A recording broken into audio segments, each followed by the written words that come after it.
When you have a Pixel 10, you may get asked a few questions, like, what is that? How did you do that? And can we use your camera instead? Ask more of your phone.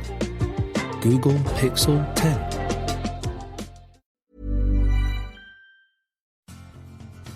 Are you a lifelong fan of General Hospital? Are you a new fan who wants to know more about the history of the show? Do you enjoy talking about the show with others? Do you find yourself yelling at the TV? Is your self-care an hour a day in Port Charles? If so, we invite you to join hosts Amanda Kimmel and Shannon Coach at the place where all the hidden conversations take place and secrets are revealed. Meet us at Pier 54, a General Hospital fan podcast. Hello. Hi. Welcome to the Port Charles 411. Today we are discussing the book Love in Maine, which I can't believe it was a storyline in 2013. I know. But now that we know how old Molly is, I mean, it makes sense.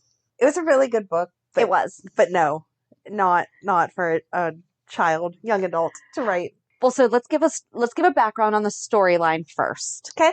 So Love in Maine was a book that was published by Hyperion Books on March 12th, 2013. On General Hospital, it was written by Molly Lansing Davis, but the book was published in the real world with the author listed as Connie Falconeri. And this is when Connie was the guru at Crimson. Mm-hmm. So in General Hospital, Molly wrote a novel about a young woman named Maddie Post in Maine who finds love with a man named Hank. And she was like 12 when this book came out, or when she wrote this book. Right. The book is titled Love in Maine. The first person she tells about the novel is her Michael's then girlfriend, Star Manning, aka the only one of Michael's lovers to still be alive. But she got written off the show. Sorry. And still Willow. After Star reads the first 50 pages of the book, she convinces Molly to take her manuscript to her father, Todd Manning, who owns 2 publishing houses. Star and Molly convince Todd to read the novel and consider publishing it. Molly tells Todd that it's about the kind of love that hurts, the kind of love that isn't good for you, but you keep going back to because you keep thinking it'll be different. Yes, it was. Connie Falconeri, an alternate personality of Kate Howard, shares an office with Todd. When Connie arrives in the empty office, she finds Molly's manuscript on the desk, reads it, steals it, and starts editing it. So maybe that's where all the smut comes in. Mm-hmm. When Molly and her boyfriend, TJ Ashford, come looking for it later, Connie denies knowing anything about it. Suspecting that Connie is lying, Molly and TJ obtain internships at Connie's magazine, Crimson, to investigate. The teens tear apart Todd/Connie's office looking for it and fight with Connie about her stealing it, which Connie denies. Todd then informs them that his publishing house says that the manuscript was given to them by the author, Connie Falconeri, and that it's going to be published. TJ and Molly try to convince Todd to get Connie's name off the book and Molly's on it, but he tells them to take it up with Connie. Later, Molly's mother, Alexis Davis, informs Todd and Connie that she is suing them. Alexis obtains a copy of the book from the publisher and reads it and is appalled by how graphic it is. Molly tells her mother that she did not write the graphic parts, that Connie sexed it up. Later, Todd catches Molly's sister, Sam Morgan, breaking into his safe in his office. Sam tells him that she is looking for Molly's manuscript, and Todd denies that Connie stole Molly's book. On March 12th, the book is released, and Alexis, Molly, TJ, and his guardian, Sean Butler, who we now know is his dad, go to the book launch thinking that Kate has reemerged and that she will give credit for the book to Molly. Connie, however, returned and now is in control and takes all the credit for the book. On March 14th episode, Connie reveals that Molly is the true author. She states that Molly is the writer who created the plot, the characters, and general story of the novel, and that she only edited in the sexual phrases and scenes in the novel. Which, yes, she did. So the novel's plot is a college athlete who is living at Janet Gilbertson's guest room in Blake, Maine for the summer. Maddie falls for Hank, an army diver and Janet's son. Among other things, Maddie and Hank fend off Maddie's aggressive ex-boyfriend and encourage Janet's relationship with diner owner Phil. What happens when Maddie has to go back to school and Hank leaves for a mysterious, possibly dangerous assignment? I don't feel like that's a good description of the book. No. Because, he was not encouraging his mom's relationship. He wasn't. No, she kind of was. Yeah, she did. She wanted her to be happy, but he was not part of encouraging all of that. And fending off her ex-boyfriend was like a blip. Right. It was not even a full page. No. So when we meet Maddie, she's having an interview at this diner and we hear it in her head, she's lying about her experience as a server. And then she winds up offering to work for the day as part of the interview. And she does very badly and gets demoted down to dishwasher, placed as dishwasher. And she's not good at that either. No. And then she goes to the house of the woman whose ad she found on Craigslist for $200 a month, right, to rent a room. Yep. In Maine. To spend the summer. Right. And she doesn't have a cell phone. She doesn't have anything because apparently she made a bet with her brother that he bet her that she could not survive an entire summer without her cell phone, and talking to her mom. That would be the worst part. Because she was like the baby of the family and spoiled and had a close connection. She's the only girl. She has 4 brothers, or there's 4 of them, and she's the only girl. Yeah. But yeah, she's the baby. Her parents are very well off. She's never had to work a day in her life. She gets everything handed to her. She goes to an Ivy League college. She's on the rowing team. She's star athlete. She's in archaeology. It's not archaeology, but it's like stuff from the past. Antiquities. Is she studying antiquities? No, that wasn't what they called it. Okay. I forget what they called it. Because she said to him, "Are you going to make fun of me now?" And he was like, "No, that's awesome. I love old stuff. What are you talking about?" Yeah. But so then she meets Hank at Janet's house, and turns out that it's her son who just came home from the army. And he was a jerk. He was. Such a jerk to her. He was like, "You're just getting this woman off Craigslist to live with you," which, no offense, kind of understand his point there. I understood his point there, but he was whining about how much she was charging, and she obviously didn't need money either. Right. I mean, their house wasn't a mansion or anything, but she had enough money to do her stuff. Well, I think she was trying to prove a point to him, too. Like, yeah, I'm renting out your room. Exactly. Go do something about it. Right. And they became good friends. That was the whole point. Yes. She needed some companionship, and he wasn't giving it to her because he was locked up in his apartment Yep. over the garage. Yep. So don't whine about how much money she's getting. But it was funny because when she was at the diner and mentioned whose house she was staying at that point, the diner owner was like, "Okay, yeah, you can have a job here." I like that they kept that relationship on the down low at first, though. Yeah. She was like, "Wait, you're dating who? How?" And I liked that she was normal about that too. Whenever they would talk about double dates or going somewhere together, she was like, "I don't really want to spend my weekend hanging out with my boss. I'm sorry. That's not what I want to do." Yep. Especially when Hank was trying to ditch her. Right. And she's like, "Let alone." But I did like that she also had companionship in his mom. Because they would just read. They enjoyed the same kind of books. They enjoyed appreciation of books the same way that she's like, "I don't try to crack a spine of a book." Yeah, I remember the craziest things.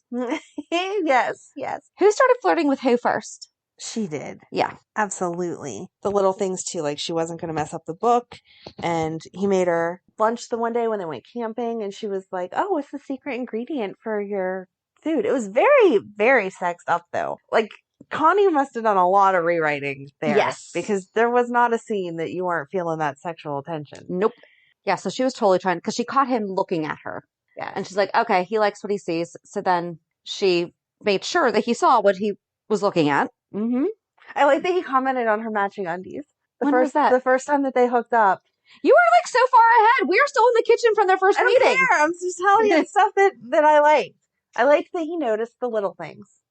That's not really a little thing. It is. It's a little thing. I don't know that most men notice that. They're concentrating on getting it off of you. Getting the clothes off of you. I'm pretty sure that guys notice that. I don't think so. I don't think they notice when they don't, but I sure as heck think that they notice when they do.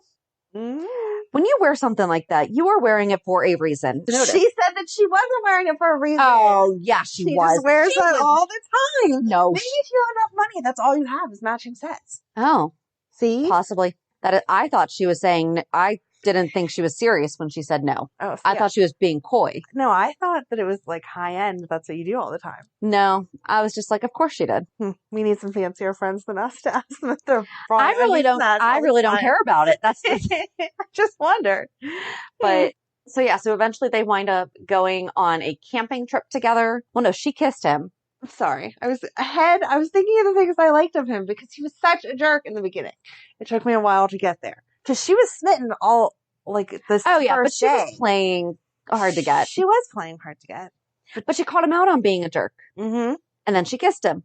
Yeah. And then they started hanging out a little bit. And then they decided to go camping. And then I did like that before anything happened, like she was able to hold her own and like she didn't get to carry the canoe, but she got to show him like, no, I am not a prissy little girly girl. Like I'm not who you think I am. Yes. And her story made sense. She grew up with brothers and they would make fun. They didn't want to take her on the first camping trips because she was a girl. And so no girls allowed. And she was like, no, we changed that real fast. Yep.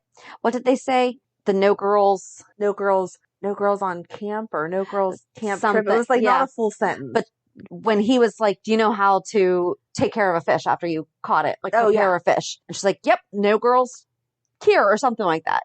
And he's like, wait, what? Why do you keep saying that? And then she had to explain it. Yep. Yeah. But I like how she was getting frustrated because she's like, because in rowing, you go, I guess you pull the same time in the same way. And canoeing, I guess you don't. Right. Canoeing, you're on one side and the other person's on the other side. This is the frustration. She's like, will you just stop? I saw it with Madeline the other day when we were at Girl Scout camp. I'm like, you're on the wrong side. Stop. I did like that it kind of touched on PTSD though. Yes. Could have done a little bit more, but that was part of his hesitation was that he had just come back after like 10 years being active duty. Mm-hmm. And then he started having like flashbacks of bombs that he had set off or put together. And then she asked him if he was ever shot. And he's like, no, but I've been shot at. Right. And then, so they hung out at the campfire and then they were fine that night and then woke up the next morning and decided to get to know each other a little bit better. I like the way you put that. Still trying to keep our G rating. Well, they just slightly got to know each other. There. It is not a bedtime story for children. No girls on trip. No girls on trip. No girls on trip. Sorry, I had to find it because she said it several times. And he it's was like 50 what Shades are of Grey doing? for GH. It is. It is. It was very... Oh, okay, no, because I didn't read 50 Shades of Grey, so I don't know. Well, okay. This is the... Because there was only maybe 5 to 10 pages out of over 200 that were... I would say this is the R-rated version of 50 Shades, where 50 Shades should be like a X rating. Because 50 Shades goes into detail. Okay. Like, into detail. So this does not say, you get what's going on. There was like 2 or 3 pages there that were pretty... But even then, they didn't use the words to describe exactly what was happening. So is it like a Harlequin romance? I've never read Neither have I. So I'm bad at being a girl. I hope those aren't that steamy. This was like steamy. It was steamy, yes. Like I would not have wanted even Megan reading over my shoulder, which I'm sure she's heard way worse than what was in this book. Still. But I still would be like, no, don't read over my shoulder. Yeah. But I would prefer But it wasn't the whole thing. No. Yeah. No. But I would prefer, like, Emily read this than 50 Shades. Because 50 Shades is, no. I have absolutely no desire. I tried to read it because everyone made such a big deal about it. But it wasn't even, like, this, as you were reading it, you were like, oh, like, I could see you, like, playing that out in real life. Like, you're getting blushed. Yes, you know? exactly. It's like Bridgerton. There you go. It's like Bridgerton. That was perfect. Yes. That was perfect. There we go. I'm glad you thought of that. Yes. That's where we are. Mm-hmm. It made you like a little uncomfortable. Like, I don't want to know this. Yes. But it was good that you did want to know it. Mm-hmm. That's a perfect description of it. There we go. Yeah. Thank you, Netflix. Exactly. For giving us a toned down. So can you hurry up and give us the second season? Because I'm Seriously. so mad. You can only watch the first season so many times. But back to the book. Yes. And then he ghosts her. Oh, he totally ghosts her. And it's so cute because you think totally of a college student or a young woman, though, because their windows face each other. And so whenever they were like talking, that's right. She pulled the blinds open and she pulled the curtains back and put the blinds open. So they flirted a little bit. See each other, and they knew they could hear each other, like when his car would pull in or when she would leave or whatever. And then whenever he ghosted her, she was like, whatever, and put her blinds back down and shut the curtains. And it was like, yes, jerk. Good job. And then she calls him out on it. And she's like, I'm not falling in love with you. Knock it off. Right. Because that's what his fear was. He's like, oh no, now she's going to be needy and fall in love with me. Right. Kind of cocky of you. Yeah. And then she blurted out to his mom. Yes. Oh. Yes.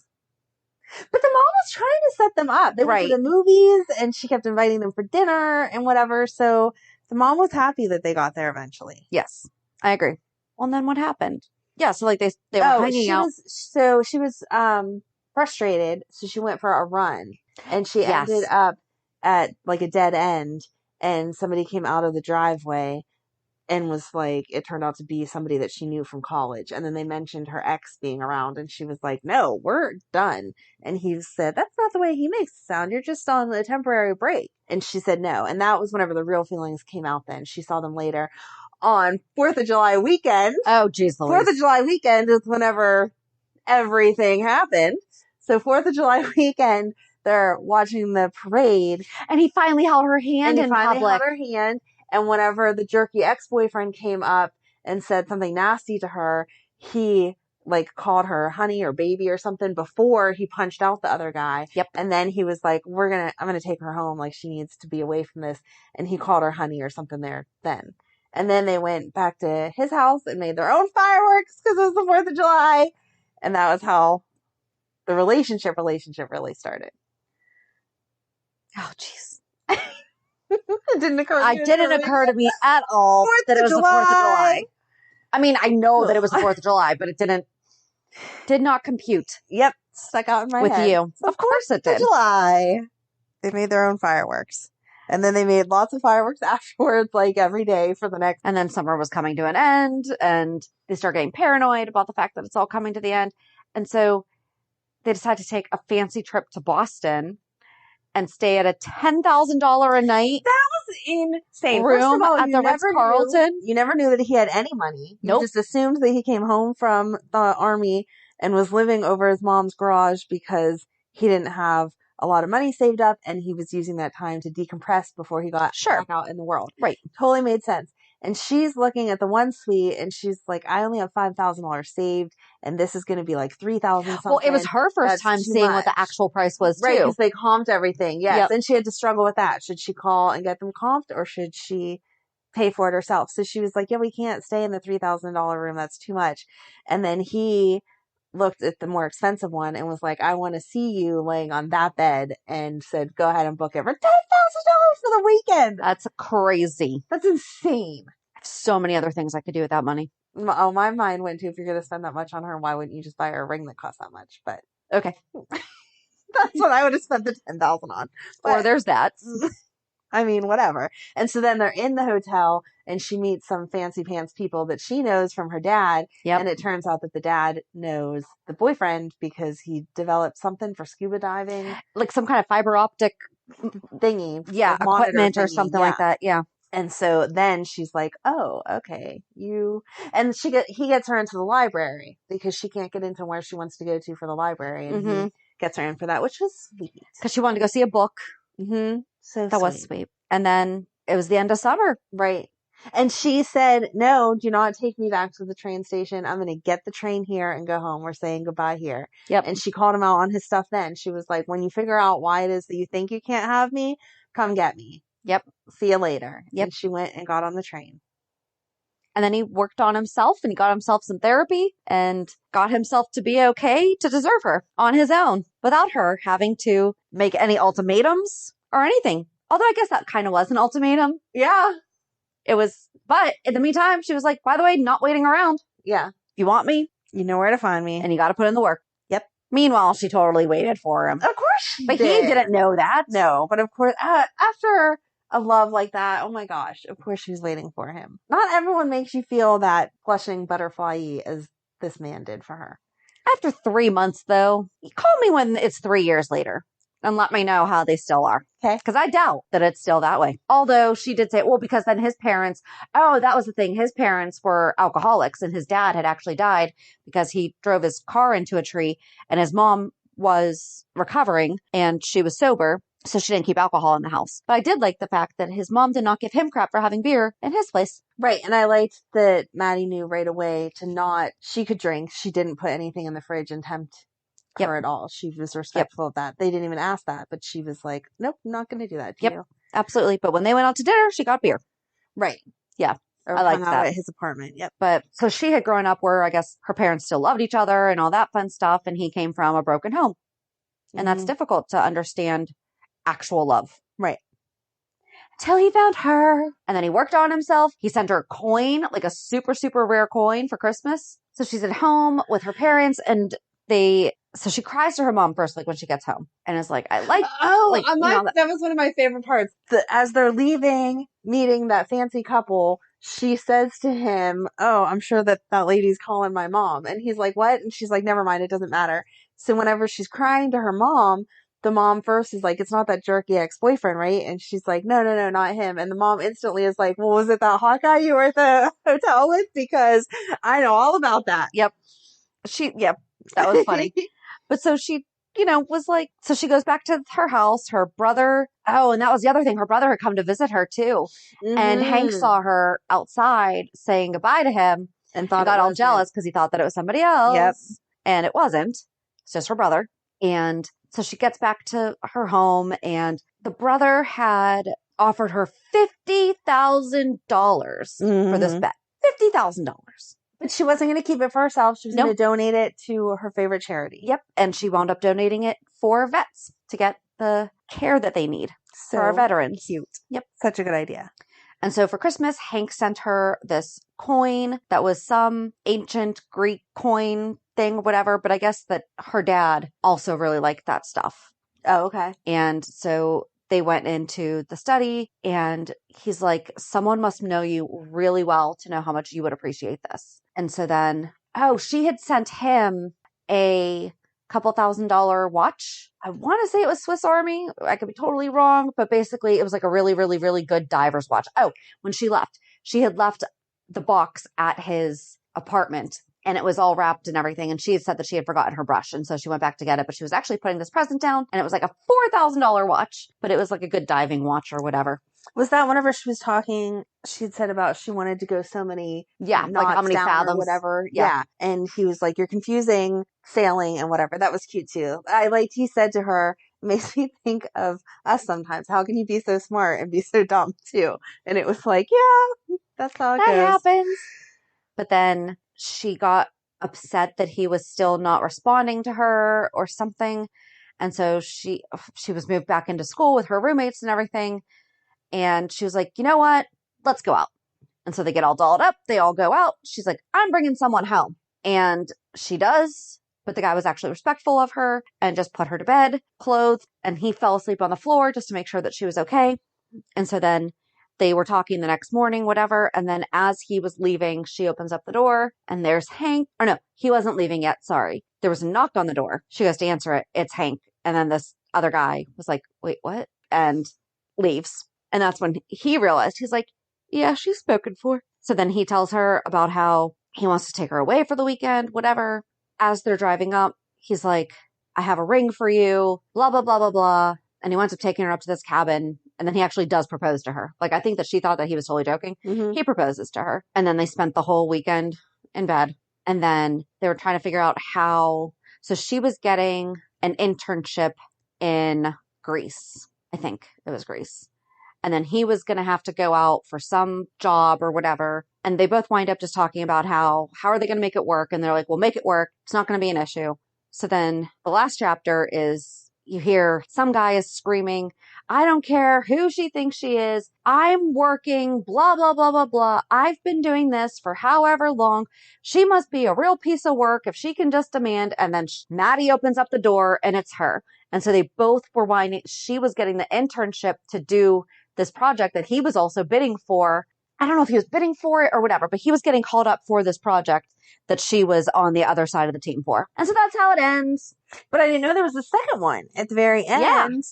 It says, what's it called? Maine Squeeze. I don't think they ever talked about that. Did they talk about that on GH? Love in Maine was released on March 12th. And then the sequel's release date was September 3rd. So it was only 6 months later. Later changed to August 13th. Okay. Huh. So yeah, let's see if it's on Amazon. Yeah, we will have to get it now. I want to see if it's a sequel to that for real or if it's just a different storyline, because it doesn't actually say a sequel. Yeah, it does. No, it doesn't. It says, fall in love all over again this September with a new novel inspired by General Hospital. You fell in love in Maine. Now it's time to discover your Maine Squeeze. It doesn't say that it's the same people. A sequel, Maine Squeeze. Oh, it does say as seen on General Hospital. Okay. Connie announces at the March 12th book launch, Connie announces that there will be a sequel to the book called Maine Squeeze. Oh, I didn't realize that she announced it. And now we have to find it. That one says it's by Molly. Yeah, it does. But then on Goodreads, it has a 3.67 rating, and it has 665 ratings with 79 reviews. Yeah, I mean, it's definitely obviously hasn't won like any awards or anything, right. But it was a fun beach read. It was it took me 3 sittings, I think. Someone else said that too on one of the reviews. Yeah, it was. I didn't get to finish it because my life was crazy this week, but should have been a quick read if people didn't keep interrupting me. Yeah, this book was such a great surprise. I found myself not wanting to read it because I knew that the book would have to end. I read the book in 3 sittings, breaking only for sleep and work. But the thing I liked the best is that it wasn't anything to do with the show. Right. And you could definitely see where Connie worked her way in. Yep. I'm excited to read the other one. It looks like it's only available on Kindle, though. This is going to be like Night Shift, too. Oh my gosh. I will be so Or the second disappointed. season. So what was your favorite part? I mean, obviously it was a good fantasy because I'm sorry, but some of that just is not the way that things happen. Most of it? Yeah. Especially considering that was supposed to be her first time and it was all just perfect. Oh, yeah, we forgot about that. Yes, he asked her. Yep. And she was kind of tried to not answer the question, but then it was obvious that, yeah. But it was just so magical and perfect and whatever. And I'm like, I don't know Just anyone. like a soap opera, though. Yes, just like a soap opera. Or just like an actual 12-year-old would but yeah, it was definitely not written from... Yeah, hopefully Molly wrote it like... Her first kiss. Oh, they had their first kiss or whatever. And then that's why it took such a dramatic turn whenever... Connie got a hold of it. Yeah, Connie liked to put some more adult parts to it, so... All right, so we're going to have to find it. Yeah, It looks we'll like have it's to on find it. Kindle. Okay. We can Kindle it. I just wish that it was real. I know. I prefer hard copies of books. I think my favorite part was just seeing the struggle that she was having with wanting to be all about him all the time, but realizing that that's not what he needed. And so she would ask questions and then she would kind of reassure him, like, it's okay if you don't want to tell me all of this. You are affecting the relationship, but I understand you can only give so much instead of pushing. Yeah. I thought it was fun. I think it would make a good movie. Yeah, it could definitely be a Hallmark movie. Yes. Hallmark movie and then just tone down It's some of Hallmark meets Bridgerton. it. Yes. There we go. Okay. That's our review. I liked it, though. Yeah, it was cute. I'm glad we finally... Well, I still have to finish it. I'm glad we finally read it after all this time. We'll finish it and see if we forgot to talk about anything. I will. I will let you know. And we can talk about it quickly on Monday's recap of this week's shows. Sounds good. So have a good weekend. And we'll meet you at the pier. Bye. Bye. If you enjoyed today's show, we invite you to go to peer54podcast.com to subscribe on your favorite platform. Don't forget to leave us a review. And you can also follow us on many social media channels. Just search for Peer 54 Podcast. Also, we are not perfect, so if there is something that we missed or messed up, just let us know by emailing us at peer54podcast@gmail.com.